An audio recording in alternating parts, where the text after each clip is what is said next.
Hey, so we have every semester in Social 19 we allow, I don't know, one group of people comes to class to do an announcement. And that's this handsome gent right here. And he's going to do the announcement today for Shavers Creek. Man. Thank you. I work for Shavers Creek Environmental Center. Has anyone been there, heard of it before? Nice, awesome. It's an amazing place, kind of like Penn State's Nature Center. A lot like the Arboretum, but off campus. We've been around since the 80s. You should come out. We have a lot of animals that we take care of, like bald eagles and rattlesnakes. If you've never been like 5 feet from a bald eagle or rattlesnake, you should come out and check it out with your friends and family. We're open every day. We run a lot of classes and programs for the community and for you all, for Penn State students. Our mission is to connect people to people and people to nature. Both those are really important, people and the environment. A lot of classes and jobs you'll have moving forward are connected to both of those things. And this program, one of the programs we have here called Outdoor School, has been happening at Penn State since the 50s. We're really lucky to have one. There's other outdoor schools around the country, but not every place has one. This is a really valuable experience. We go to a lot of classes recruiting Penn State students like yourselves to come for 1 week of outdoor school. So fifth graders from local schools come for a week-long field trip to spend the week together, learning how to live better together and live better with the environment. And you get to be a part of that. So you'd be like a cabin counselor, that sort of summer camp type experience. If you've ever done anything like this, you know the value of it. And if you've never done anything like it, there's a lot of careers with working with youth, working in the outdoors, working in education. You can travel the world, go to amazing places, meet amazing people, and do amazing things in all these careers. And by doing 1 week of outdoor school, you would get a real good sense of a lot of those things. So you would miss a week of classes. You'd pick one of the 4 weeks that we do in April that works best for you. It's a 2-credit class, counts for electives. If that puts you over 19 credits, you can just volunteer. It also counts for 2 GHW credits. You need 3 to graduate. And a lot of people have a really great experience and will come back and do it again. Some will go on to take the learning group leader course to be one of the teachers for the class. So we've get a lot of great feedback from you all saying things like, this is one of the best weeks I had at Penn State, or one of the best weeks of my life. You know, I switched my major, something like that. And so you will learn a lot in a short amount of time, build a really good sense of community, kind of like if you think of like a spring break trip, you know, you get to make a lot of great friends, or a club that you're in where you keep coming back. So it's really valuable. We really appreciate you having us here. And I know you've had people that do it as well. No, a lot of people. And so those are all Penn State undergraduate students, except you're in the back. And yeah. Yep. And they're especially, you're always looking for men in particular. And these are fifth graders who really are fifth graders who are mostly looking for guidance, looking to have a cool experience, and looking for people like out here to look up to as role models. For sure, yeah. And so again, this age is amazing. They're very real. You know, they will tell you, what's happening in the world. I get all my pop culture from them. But it's really, truly great experience. And if you think about the role models you had and the impactful people you've had in your life, this is an opportunity that you will grow, but you also help others to grow as well, for sure. And so one other thing is you do have to apply to come, so you can take a picture of the QR code right there.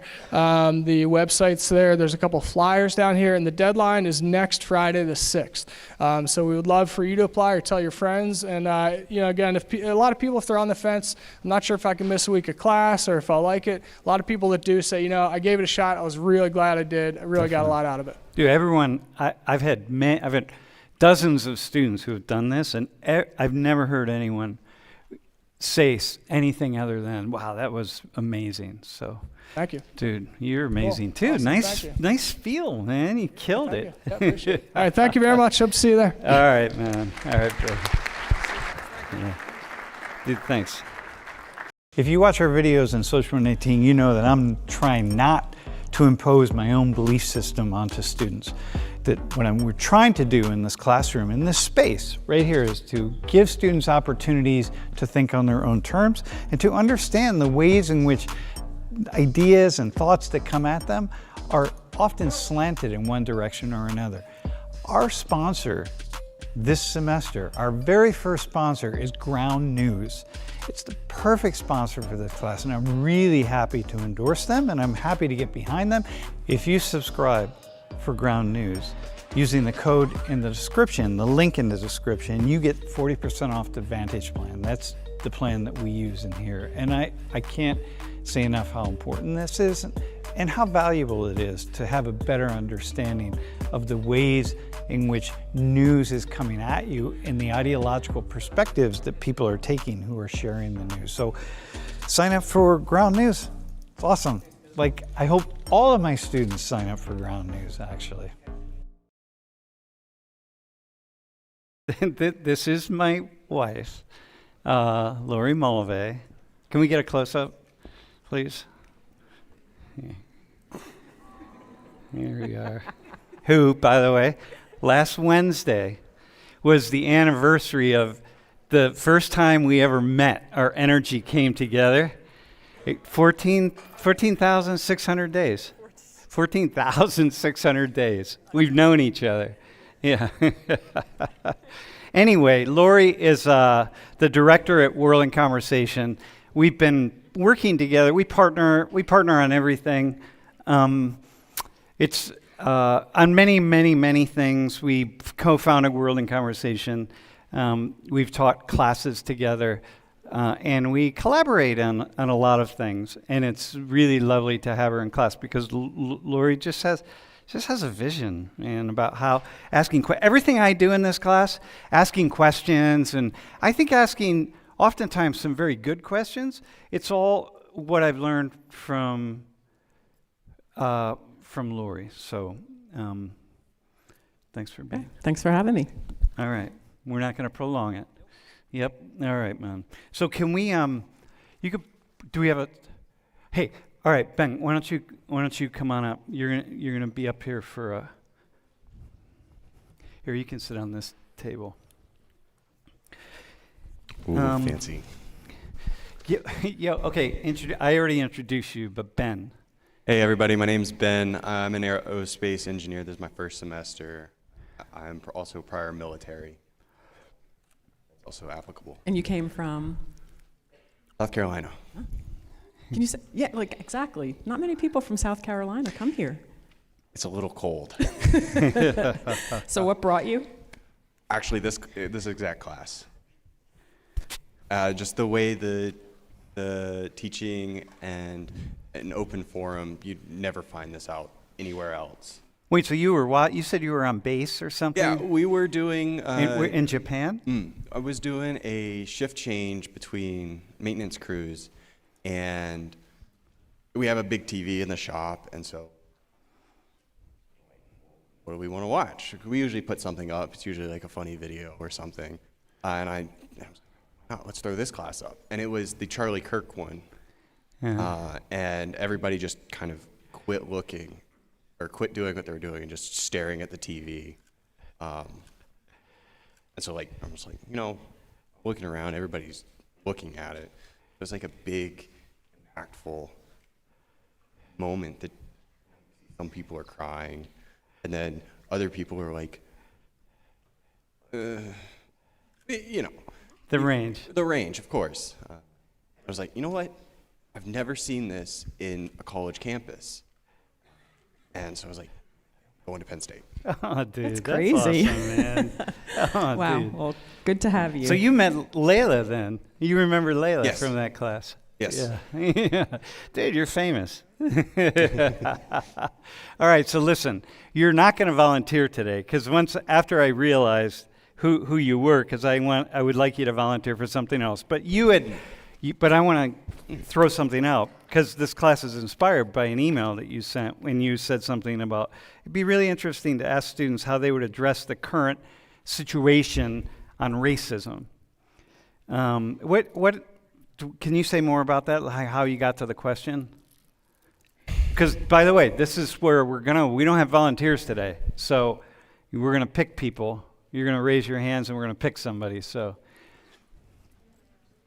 this question came up when we had the first panel and person over here. Mm-hmm. Called him Team Black. Sorry. Team black. Yes.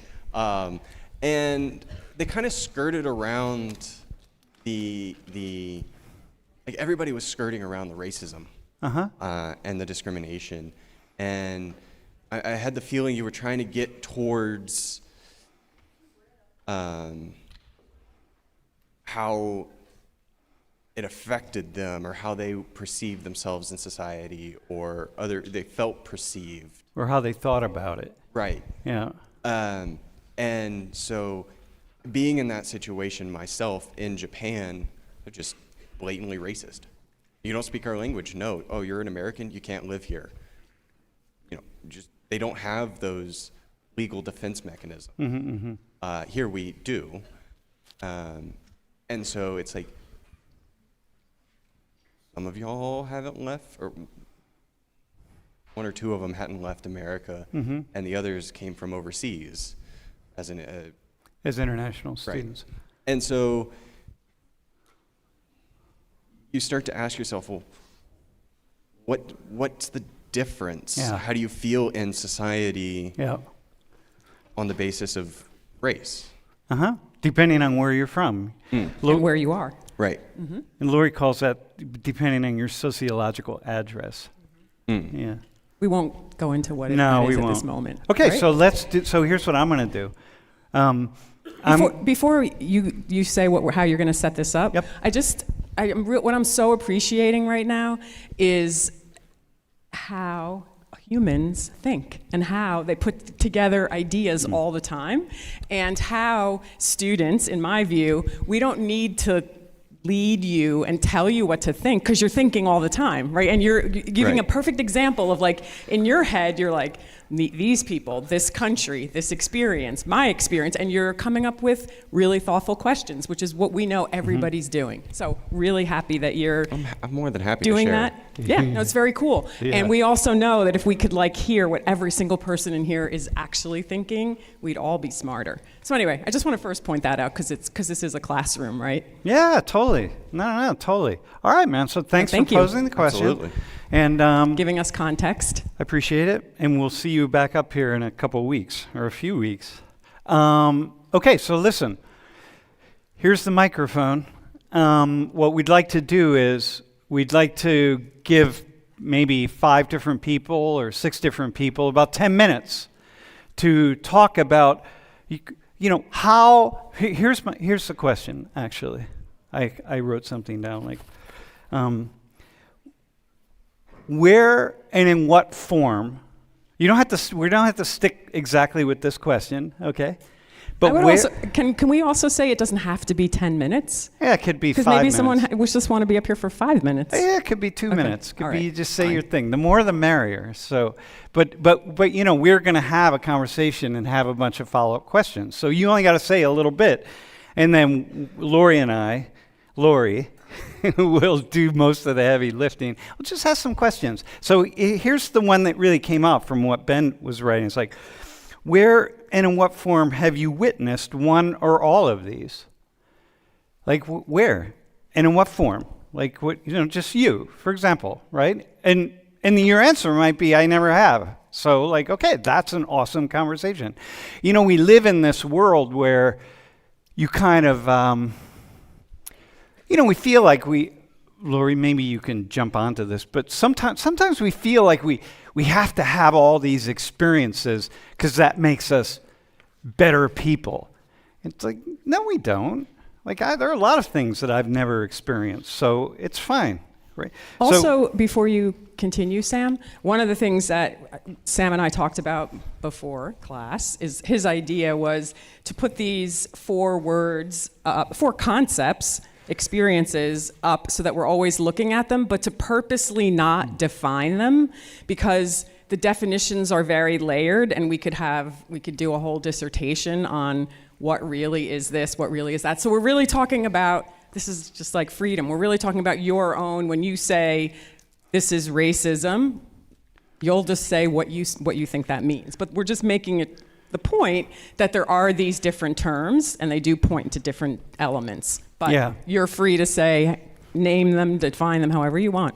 You're free to say, I don't even know what they mean, because I'm not even certain what terms mean anymore. Anyway, and then maybe, then like, where have you seen it, and who want to go first? Cool. Laurie, you're One right going to here? choose. Yeah. Okay, come on.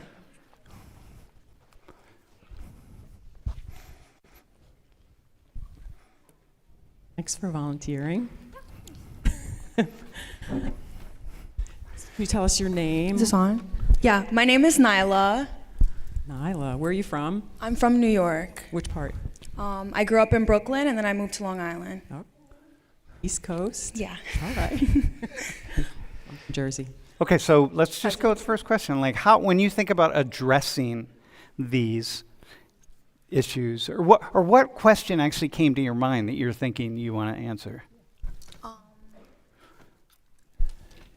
As far as addressing these issues, I think the only cure to addressing any issue is making the issue known. I feel like just based off some of the classes that we've had in this semester, a lot of people don't even know the gravity of so many issues that are happening right now.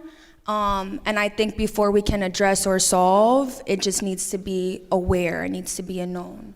Mm-hmm. And what's your vision of how this is part of the solution? I mean, it might be obvious, but I'd like to hear your take on it. I think the way that I think we could solve this is just by continuing, like going out of your way to seek information. Like you go out of your way to open TikTok every day and scroll for a couple hours. You can go out of your way to see what's going on in our country, what's happening in groups of people who maybe like you're not in them. Maybe it's like in India from last class. Yeah, like I would have never known that there was so many like stigmas on India or Indian people at all, because I've never went out my way to seek that information and seek like things that were going on.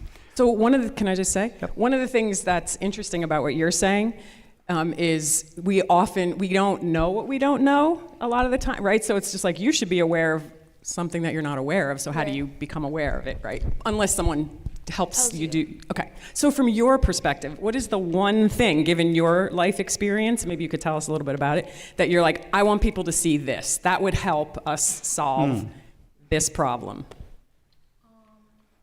Something that you see that you want other people to see too. So on Long Island, there is a huge ICE problem. Long Island has like, a lot of people don't think of Long Island as like very diverse, but it's very, very, very diverse. And there's a very high Latino community in Long Island, and they're not all criminals, like at all. A lot of people aren't criminals, and a lot of the people who are being deported are not, it's not happening justly. Like I have friends whose parents are immigrants, but they've never committed a crime, and the only thing they do is plow the streets and do construction and help out in a community. And these are the people who are also facing deportation, even though they do it the right way. And so your assumption is if other people, whoever they are, that don't know that there are these good people who are immigrants and they see them like you see them, if they knew that, then I think there wouldn't be such a big stigma. I think people think of immigration and they think, oh no, well, they're criminals and they're these horrible people. A lot of those people who are getting deported were just trying to renew their papers. They're doing it the right way. And what's happening is they're being told like, no, you can't. And there's ICE waiting outside. And you thought you were gonna be able to cook for your kids that night, and you weren't able to.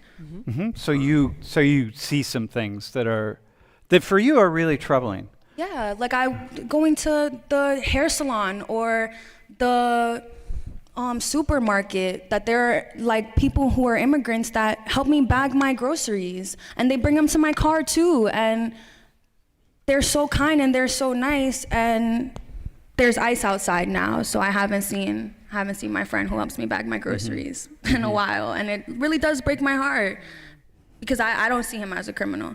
I see him as the kind man who always helps me because it's just me, a girl, and I have a lot of groceries. You know, Laurie and I were talking about that, just to add something to it. One of the the reasons I do the class like this is because I like to introduce people to other people who are not like them. And it really gives people an opportunity to just hear. It doesn't mean you have to change your mind. You might think, hey, listen, every person who's undocumented in the United States, if your papers aren't in perfect order, you should be forced to leave the country and put your papers in order and then apply to come back, okay?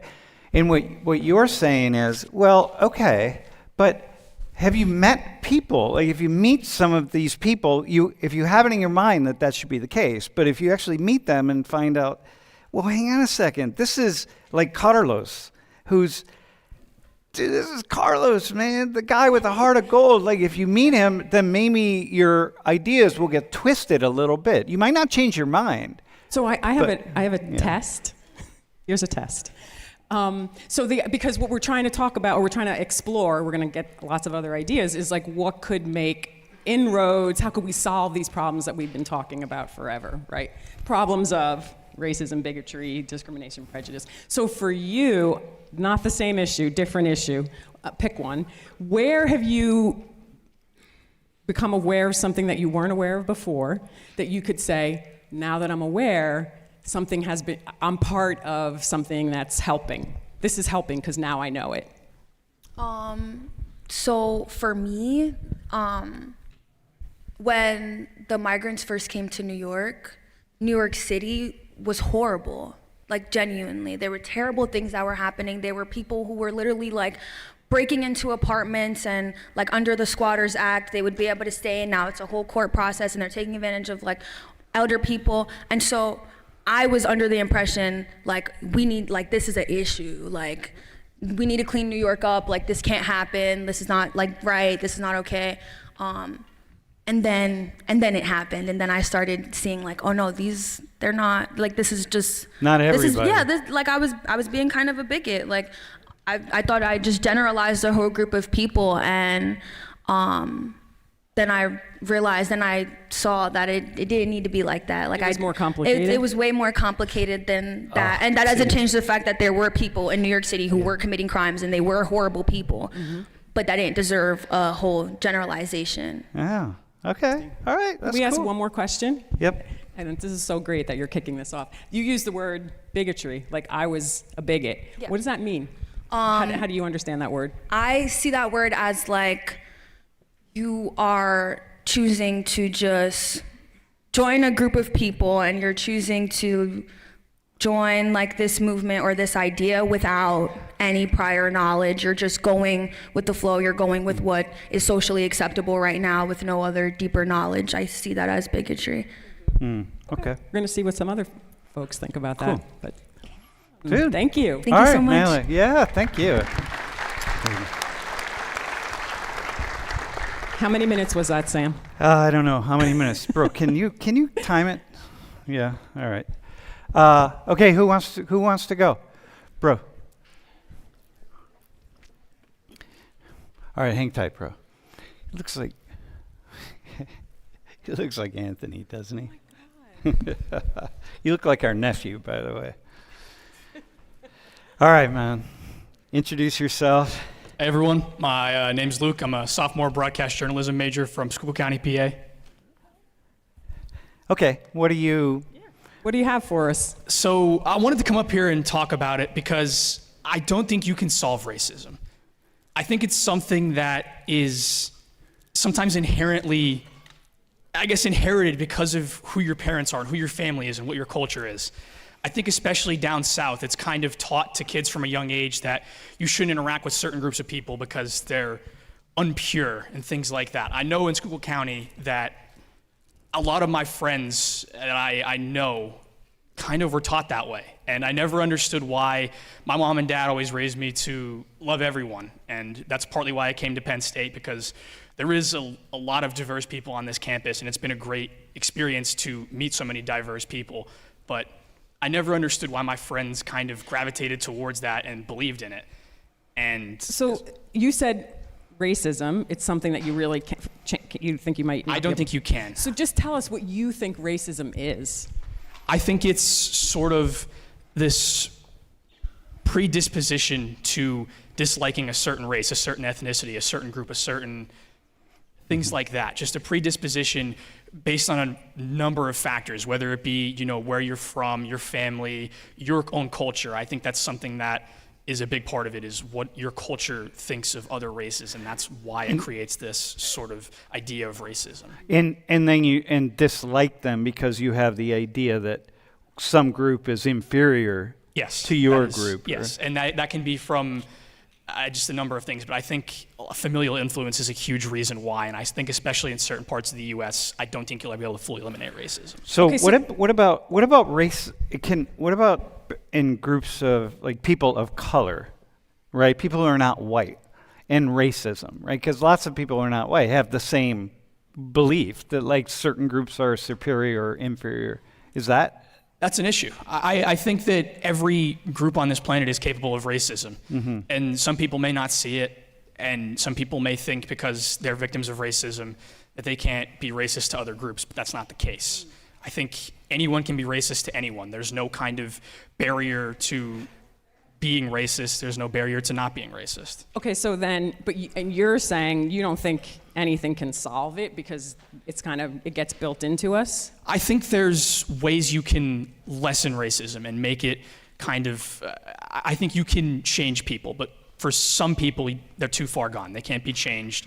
And if they continue to have kids, continue to kind of expand their bloodline, they're going to try as hard as they can to instill those same beliefs on those people in their family. Yeah. So you're mixing up socializing people with bloodline. Yeah. Yes. Are those the same thing for you? Not necessarily. Okay. But I think that in your bloodline, I think if you believe in the racist ways, you are so strongly for that, you're going to try to continuously keep that going on in your family even after you're gone. Because if you believe that your race is better than another race, you're just not just going to sit back as you die and maybe have your kids be inferior in theory to another race. Or if you're afraid. And the idea is if I have a child, I have a vision for how I want my child to live. And I have a vision for how I want my child to think.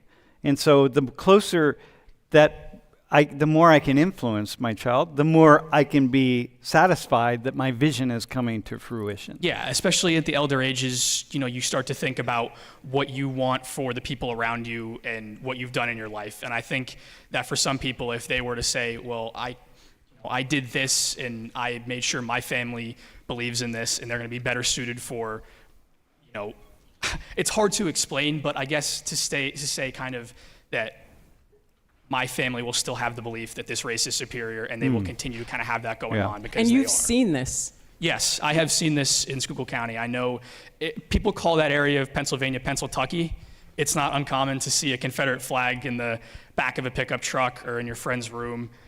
And it's funny because this is the North. This is the site of America that fought for the freedom of slaves.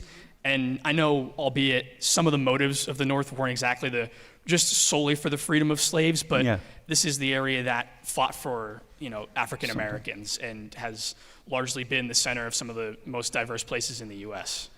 So do you have another question? I don't have a question. I wanted to actually just kind of say, you're holding the perspective, if I could say this. Yeah. You're holding the perspective of I don't think, if people have been socialized in a particular way, there's no solution, right? I just want to hold that as we hear from other people about solutions. Okay, and the person I'd like to volunteer next is a person who really has changed their mind. You want someone who has...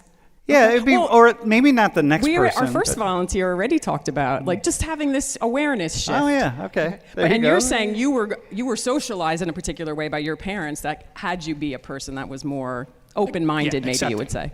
Yeah. So I think we could go in any direction, but I almost want to bring you back at the end and see what you think. I mean, if anybody you're a good challenge to, can there be solutions that go beyond, what's your first name again? Luke. What Luke is telling us, there's some things that's just not going to be different. Yeah. Can we do that? I love that. Okay, remember. Okay, so Luke, just, Dude. we got to return to you. Thanks, bro. Hey, let's go. Actually, the next person is not going to be the person who's changed. So let's not do that. Let's not keep it. We don't have to do that. How but do we if you, solve this? Yeah. So how do we solve this? What do we do? And somebody in the back, in the top. Hang on. First off, someone who's not. Ideally, someone right now who's not white, and then we'll come back to who wants to go. Bro, you want to go? All right, man. You're on.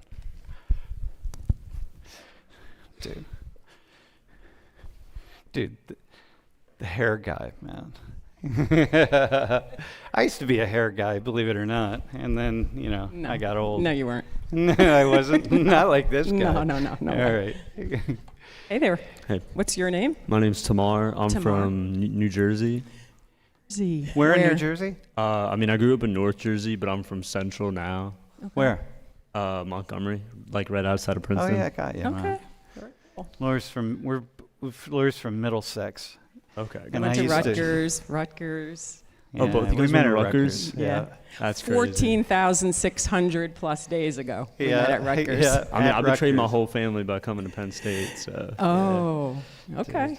Okay, so, Yeah, what do you got? what's your, where are you at with the, Like, I think a big part of solving racism, discrimination, bigotry, all that is, like, I feel like on social media, I just see a lot of people putting a magnifying glass on whatever happens. For example, like Alex Preddy, I saw like so many videos, at least this morning, about how he was like kicking like some ICE agent's car, like breaking his taillights or whatever. And then like, oh, he was a criminal, so he deserved it, right? Stuff like that. I just feel like in media now, like they'll put a magnifying glass on exactly what they want to show. And they'll only show that. so you're saying two things, which are suggesting something that could be a solution, but a magnifying glass and like what somebody wants us to think. So Yeah, say more. I feel like people need to develop more media literacy because I don't understand how you can just see a headline and instantly believe it. I'm going kind of more back with this example, but in Vegas there was a bombing right by the Trump hotel. And I mean, I was in Vegas at that time, so I was like really following that story. But I remember it was a Fox News headline that I saw, and it said, this man was an illegal migrant from Mexico, right? And I don't know, I'm not sure if I'm remembering correctly, but I remember like he wasn't an illegal migrant from Mexico. He had just visited Mexico like a few months ago, so they'll just run with whatever they can. So media literacy is your realm of solution Yeah, building. I mean, I feel like, because like I've had so many friends who are radicalized in either way. Like I have a friend who's sending me reels, they're all out of context, and he genuinely like believes this with his heart. Okay, so tell us about you and like somehow that how you have become media literate, that you would say this is why it's part of the solution. I don't feel like I'm super media literate yet. Like I'll read headlines and I'll react a certain way, but I mean, I guess that's how news is supposed to be. But I try my best to, read like for me, like I'll read like right-wing sources, I'll read left-wing sources, I'll do my own research, I'll keep reading so I can, try to understand to the best of my ability.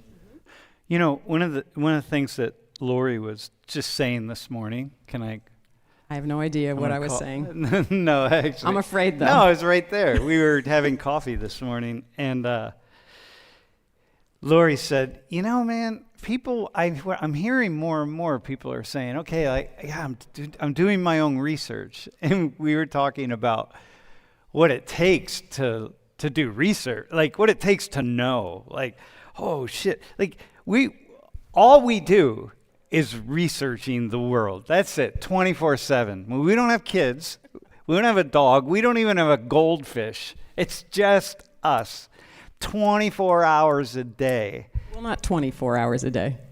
Yeah, you're right. For me, it almost is because I Sometimes. listen to the BBC while I'm sleeping, and like It's true. it's just going in my head It's true. constantly. So anyway, so she was saying that, dude, what does that even mean? Like, and how is it even possible? And how whatever? So I just kind of want to push on that a little bit. Like, when are you gonna feel when would you feel like the people, you or people around you, have enough? You know.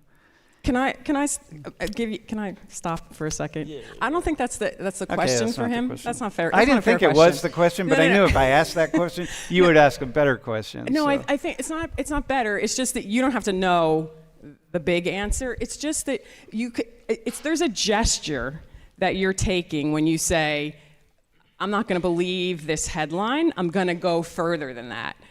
Right? Yeah. So just tell us about what you would like to see other people do that you think could help solve this. I just feel like you got to like understand that everybody is going to push their own agenda. Okay.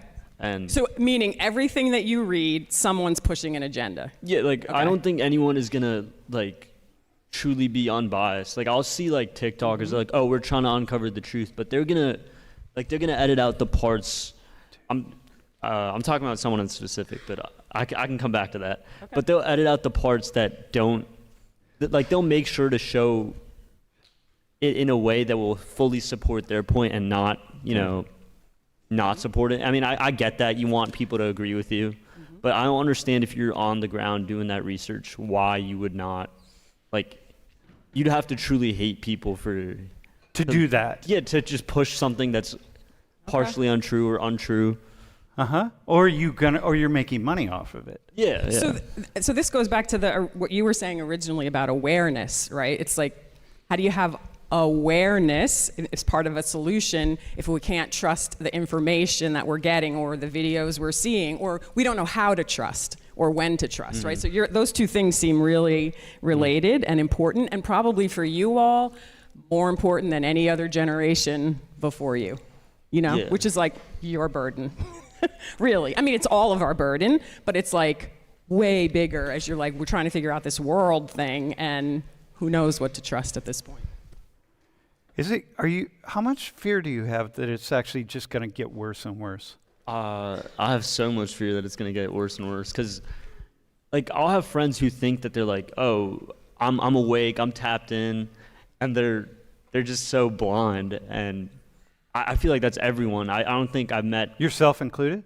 I mean, I'd say I'm partially biased in every way, because I want to see... I feel like it's a human nature. You want to see the world the same way. You don't want your opinions to be changed. Yeah.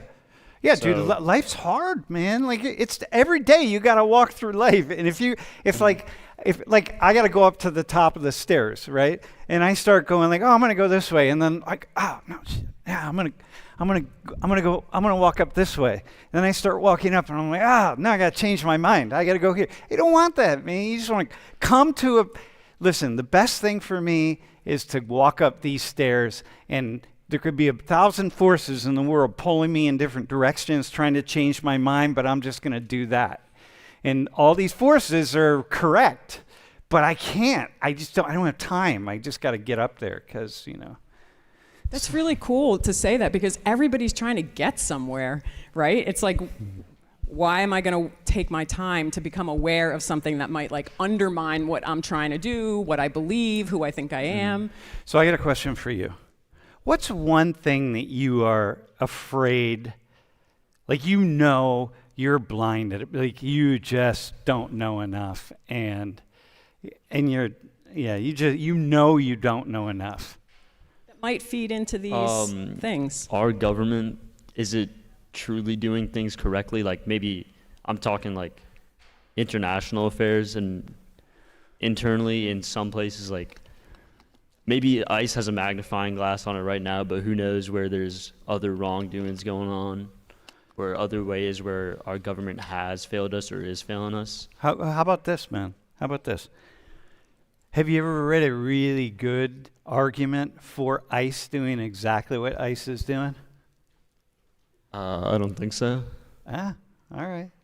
I mean, I completely agree that if someone is here illegally and they're committing crimes, they should be removed. But the way ICE has been going about it recently, especially with civilians being shot, that's just kind of too far. Dude, hang on though.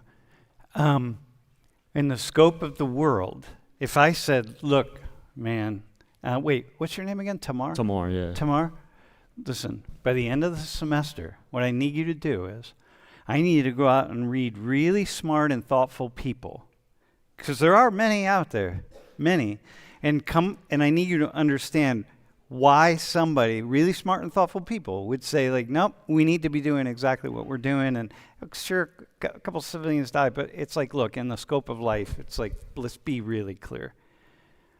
And you spent then the next 12 weeks just really, really digging in. Do you think you could get to the end of 12 weeks and come up with a pretty thoughtful argument and be like, oh, shit? Maybe it's, would you want to? I think I could write an argument right now. Again, like if you ignore certain things and want to push a certain agenda, you 100% can. Like I could write an article right now saying, oh, this is all okay, but would I have to ignore certain things, and would I have to omit some truths? Yeah, but to say it's not okay, you're also ignoring certain things. So what's the difference? I mean, yeah, but because I feel like a big argument against ICE right now is abolish it or like end ICE entirely, which ICE has been around a long time. Yeah, like ICE has been here for a while. ICE does things for the. I mean, I don't know. Again, I'm uneducated, so I'm not going to keep talking. I know, I hear you. Hang on. No, listen. I just want to go back to this. I know my wife. When she's gonna talk, man, you're gonna talk, bro. Listen. I want to go back to my question. In order for you to make any kind of even a soft anti-ICE argument, right? You have to ignore a lot of things. Yeah. So how afraid are you then that you're ignoring a lot of things that you damn well should not be ignoring? No matter where you turn, you're ignoring things. Mm-hmm. How afraid are you of that? Very afraid. Like, I want to be educated in every way. You know, I want to know exactly what I'm talking about. Mm-hmm. And I wouldn't want to, like, ignore actual truths. Like, mm-hmm. And it's a process, too, right? And crazily, it's a lifetime process of... Just like I'm always thinking, just to say, like, you're not alone in this. I always think about parents.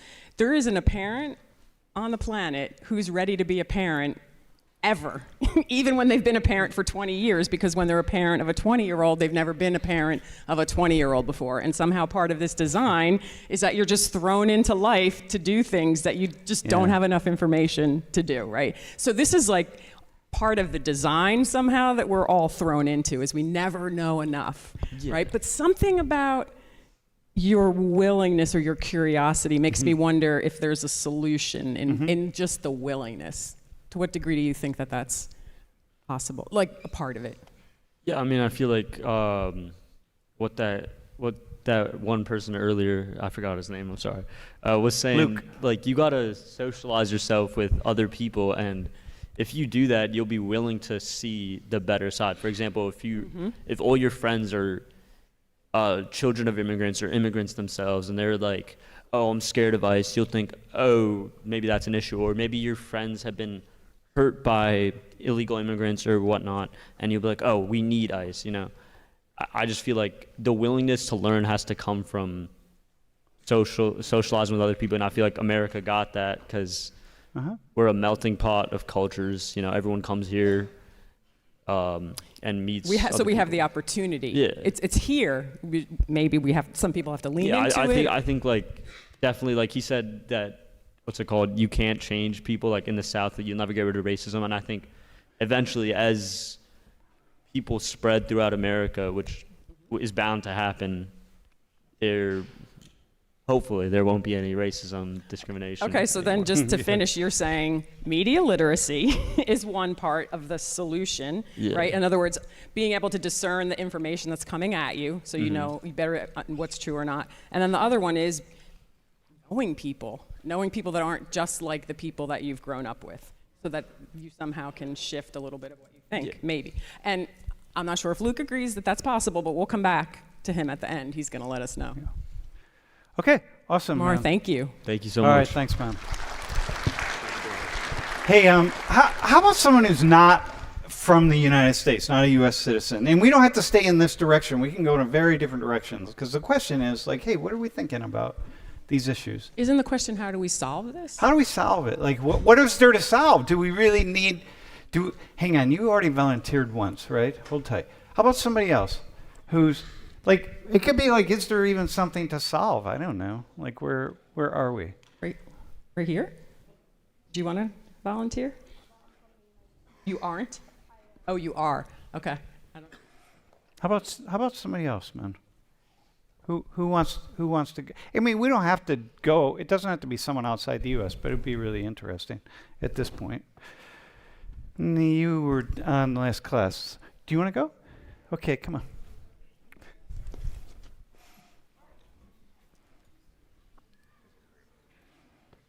And we can go any direction, right? Dude. I don't know if I count as from outside the U.S. I was born in Puerto Rico. We're technically citizens, but not that much. Okay, now Where were that's you all right. born? Puerto Rico. Okay. I mean, Oh, so, like, wait. Raised outside of the U.S. Oh, wait. Like, he said not a U.S. citizen. I was like, I'm a U.S. citizen, but how much does that count? Right. Yeah. Well, that in itself is an interesting sociological address, we would say, like people from Puerto Rico, right? So it should be like people from Nevada, people from Kentucky, people from Puerto Rico, sort of, maybe. Anyway. Yeah, but it's very different. It's very different. Tell us. Just start there. For being Puerto Rican? Yeah, just like what's yeah. But wait, hang on, just real quick. You said you were born in Puerto Rico. Born and raised. Born and raised. Yep. Okay, so you have been, up until now. Up until now. Okay, all right. Up until born and raised. I got to Penn State. Uh-huh. So tell us just like how you see these issues in the U.S. just from your... Oh, in the U.S. But just from your position in Puerto Rico because of that position of being on the edge. Well, I see it, it's so baked into everyday life that people don't even like notice it anymore. What's and the it's it? like What's the it? like racism, like And- prejudice, because like I'm trying to like say my own experiences. Like being in Penn State. Guys, wait. Message to the room. Saying to someone, "Are you a beaner?" is not a good way to ask their ethnicity. Not a good way to ask their ethnicity. And that has happened a lot since I got here. A And lot beaner? A beaner. A beaner, specifically. And I was like, I didn't even think I looked that Latina. I didn't know that word was still used. Oh, yeah. Oh, yeah. God. I've heard it. I've only been here a couple months. I'm a freshman. All right, okay. A And beaner. like, oh, what's your immigration status? In different tones. And I'm like, first of all, Wait, there's a lot of response to what you just said. I'm sorry if you have said that to somebody. Stop doing it. Yeah. Stop doing it. Okay, so wait, you were saying that racism, Yes. prejudice is baked into everything. Everyday life. So just besides Beaner, give us where is that? Give us tell us what you see. Well, I can only speak from like someone who's receiving it. Yep, exactly. And like, for example, when my family is gonna go out to dinner with somebody else who isn't also Hispanic, we tell them to put their name on the reservation, like to try to make the reservation under their name. Because sometimes like they'll tell us like, oh yeah, no, we can't seat you because our last name is Lopez. But then we have someone else call and they're like, oh yeah, we have availability for the same party. Where is like, this happening? Where is this happening? It happened it's happened here. And it's also, I have a lot of family in North Carolina, so I'm there a lot, and they be racist sometimes. Some people. Okay. So is there any other example? That's more explicit than baked in, maybe. I don't know, maybe not. But just something that's like so hard for anyone to see. And I'm not saying that's not one of them, but just something else that people, when someone is hearing you say, it's just baked in, which to me makes me feel like I couldn't even see it. What do you see that other people don't see? It's just like I feel like most people that don't really experience it don't really notice how much I have to think about it. It's like, oh, I am in this space with a lot of white people. Hi. And sometimes I walk into a room and I have to be like, okay, I have to lock in and make sure I am safe and make sure I don't present myself in a way that could heighten any prejudice. So what you said just now makes me think what you're saying is when you're thinking racism, you're thinking white people and everybody else. Not only. Okay. Not only. A lot of Latinos are also, but very racist, but it also comes from a place of hurt. And what's I racist? feel. Well, like, I heard a lot growing up, like, oh, don't marry that person because then your kids will end up darker and stuff like that. Like, we also hold on to a lot of ideas that are rooted in racism. Skin color. Yeah. Hey, when you said, But go ahead. no, do you want to go? Well, it was a little bit circular. Lover's quarrel. Sorry. Lovers quarrel. No, it's just like when you said what you said about skin color, it didn't necessarily define racism. It just, but that's, I know. Yeah, but it's not only skin color. It's just falsehoods about people from other places. Okay. Like, I have a lot of family members who just cannot stand Asians because they had a bad experience with an Asian once. And I'm like, but don't you think that people also think those things about, like, you because they had a bad experience with a Puerto Rican once? And they're like, not the same thing. Of the same thing. Okay. So this in a way goes back to what Luke was saying about like maybe it's never going to go away.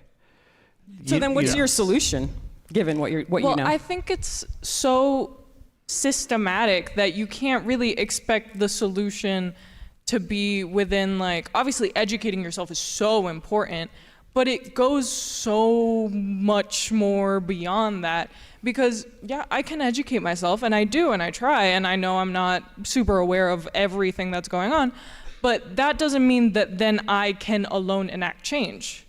So I feel that while it is our duty to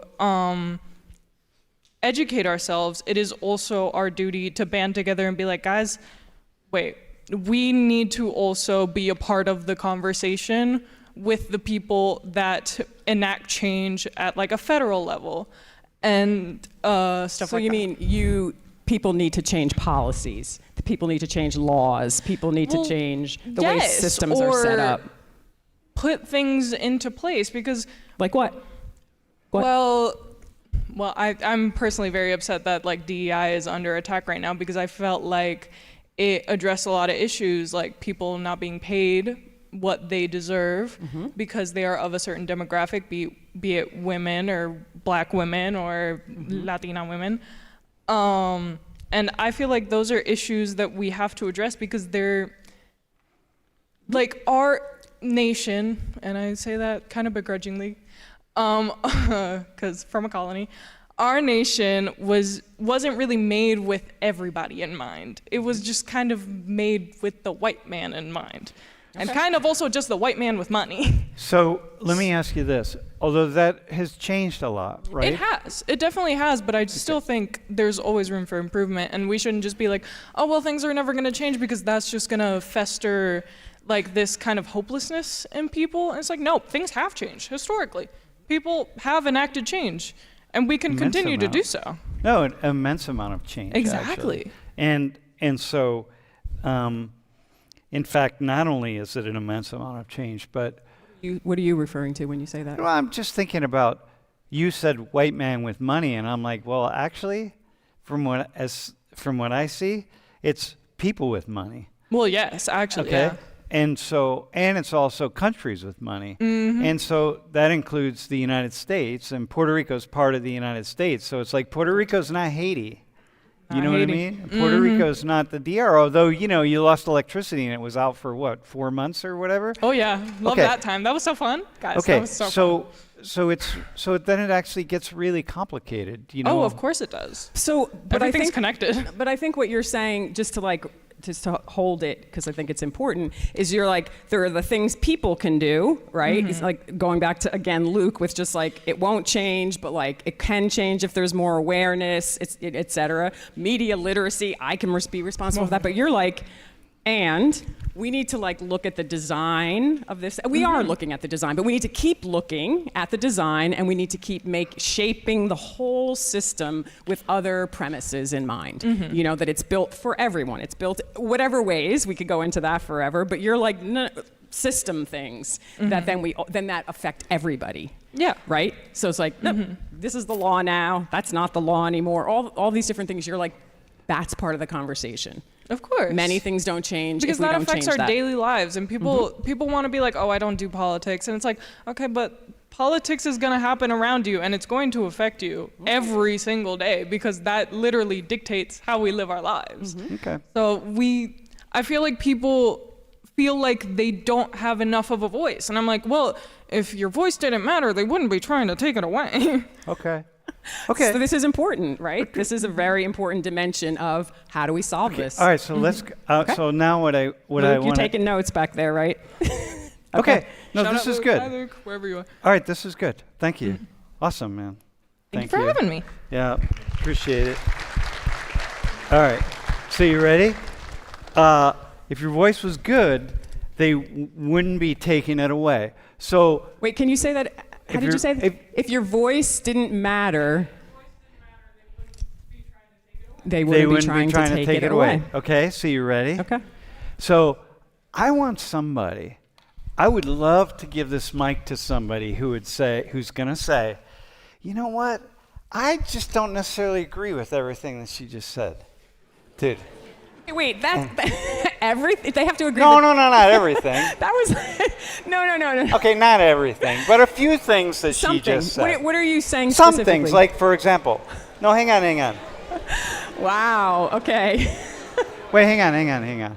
Yeah, wait. Hang on. No. Wait. Can we... No, hang on. I'm not right here. You're not. I love what you said, by the way, so it's cool. Wait, I want to hold off. Are you ready? You want to go? It just feels like another. Go ahead. Yeah. Okay. Yeah. Dude, I'm saving you. All right, bro? All right. So, no, this is the thing, right? You got to be, yeah.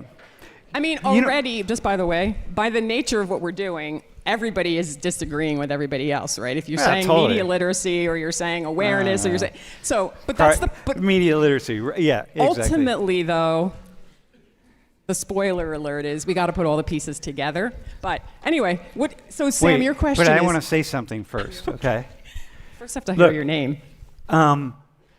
You know, I said this during my office hours yesterday, but I talked about it. But you know, like I said, given what you just said, which is, you know, it's kind of a standard middle of the road, like a more liberal leftist critical perspective, which is the dominant perspective. And I said, hey, I want to get someone who disagrees with a lot of what she just said. And a lot of hands went up, and a lot of people didn't even have time to put your hands up because you didn't do it. I just want to tell you something. 10 years ago, maybe 5 years ago, but definitely 10 years ago, nobody would have volunteered to come up here and say what they disagree with that she just said. And so talk about change. And talk about like the DEI and the reason is because DEI just shut everything down. It's like, man, you better follow a certain narrative, or that's it. And you all are suddenly, a lot of you in here are like, oh yeah, I'll come up. You would never have come up 10 years ago. You'd have just been like, nope. I'll just sit right here, man. So anyway. And also, you said DEI shut everything down. That's not what you mean, because it also did... It opened up a lot of cool things. It opened up lots of conversations. We had great conversations in here. But all you're talking about is a dominant perspective, which... I forget who was just up here when we talked about maybe it was you, progress, right? There's been progress. So this became a dominant perspective. Yeah, it became which made other perspectives not dominant. And you're saying, oh, wow, if people disagree, so many of you, That's Fucking awesome. things are shifting. And if Anyway, that's it. if you're watching on YouTube, what you don't understand is how many people in this classroom would have come up here to speak right now, and that is something that's really a cool change that has happened because we want to hear voices. Okay, go Tell ahead. us about you, your So name. my name is Allyson. I'm also from New York. Which but part? Queens, New York. Queens, all right. Queens is a little bit more diverse. I was about to say like the most diverse place on the Yeah. planet.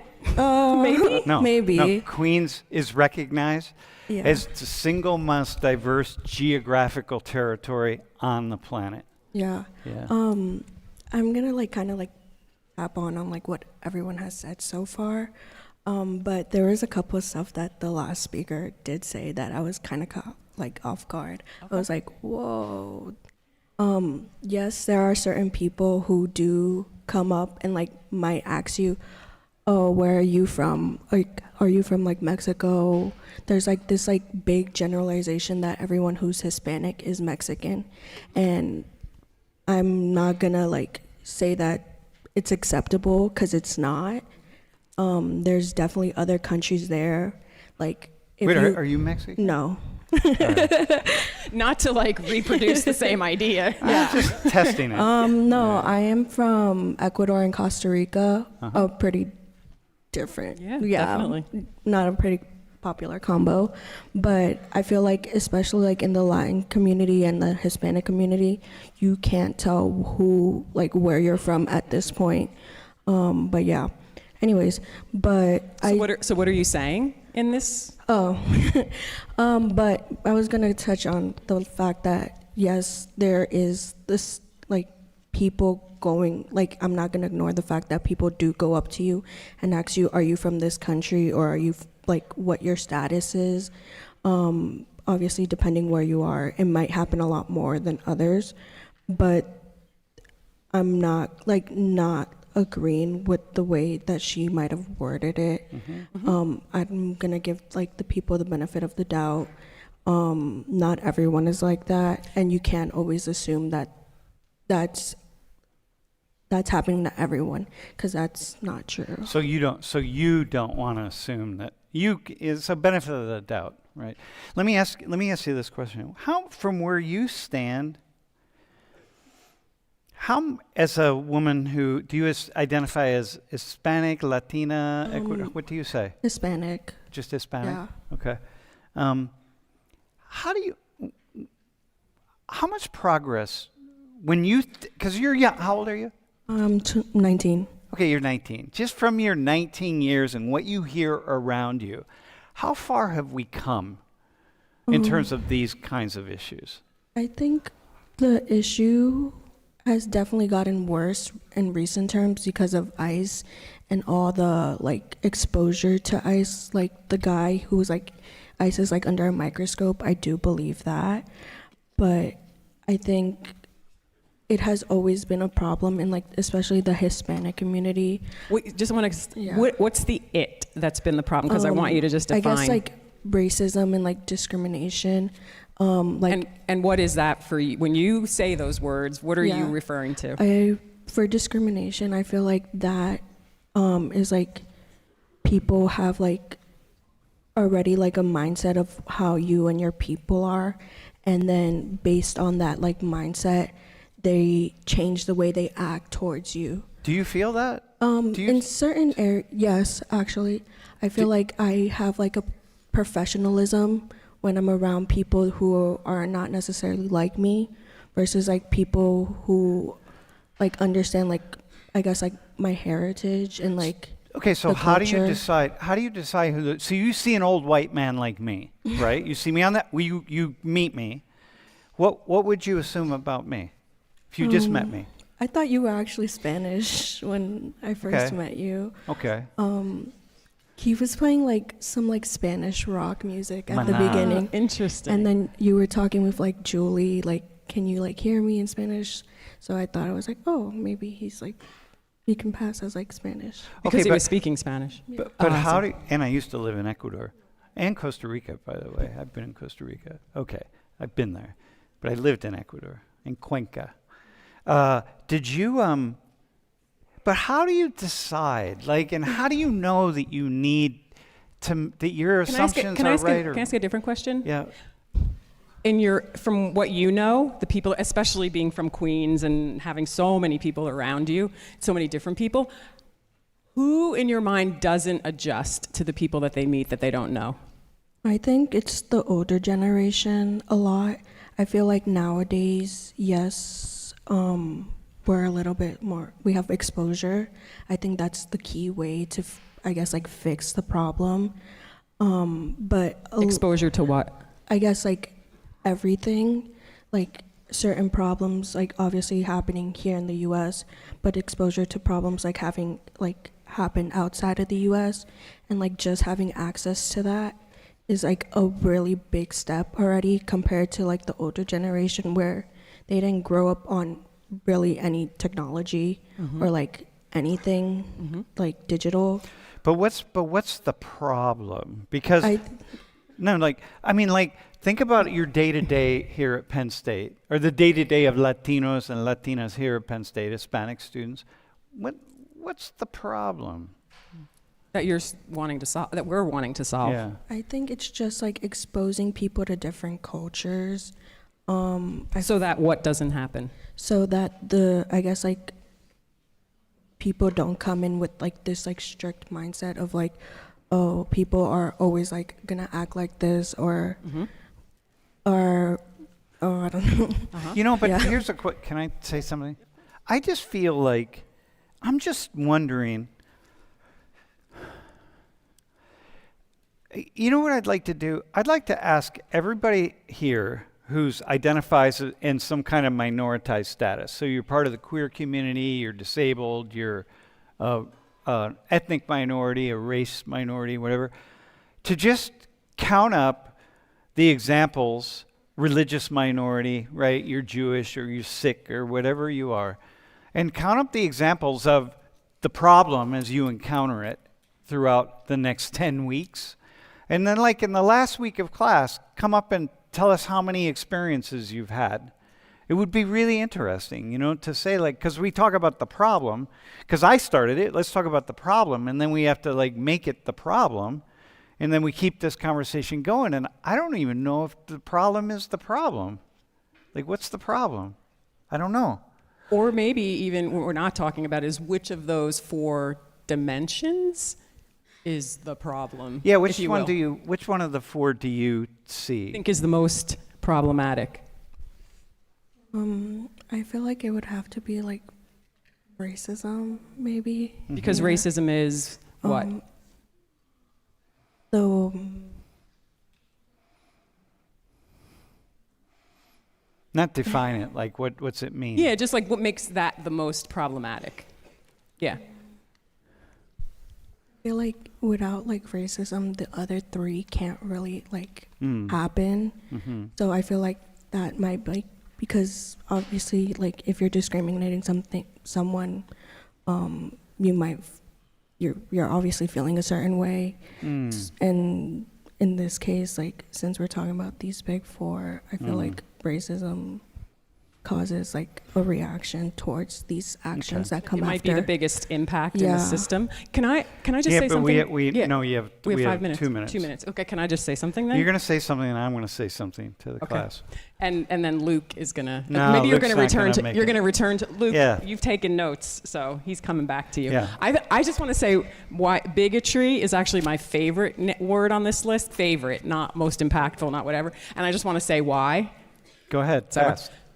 Because in my view, at every table I've ever sat at any place that I've been in the world, every group is a bigot. Every group of people is filled with their own bigotry. And when I realize that, for me, it points to a solution as well. And so I think that when we realize that we all ignore people in need because we don't believe that certain people are in need, we only believe certain other people are in need. Okay. I think that's my favorite. Okay.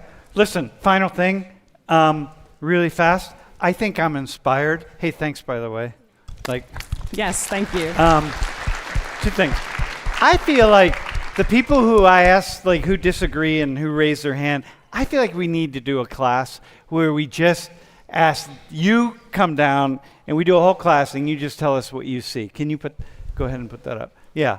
How about that? So if you're one of those people and you're like, no, man, I want to jump in on that conversation, we're going to do a whole class on how maybe from your perspective, like maybe somehow we're just getting stuff wrong.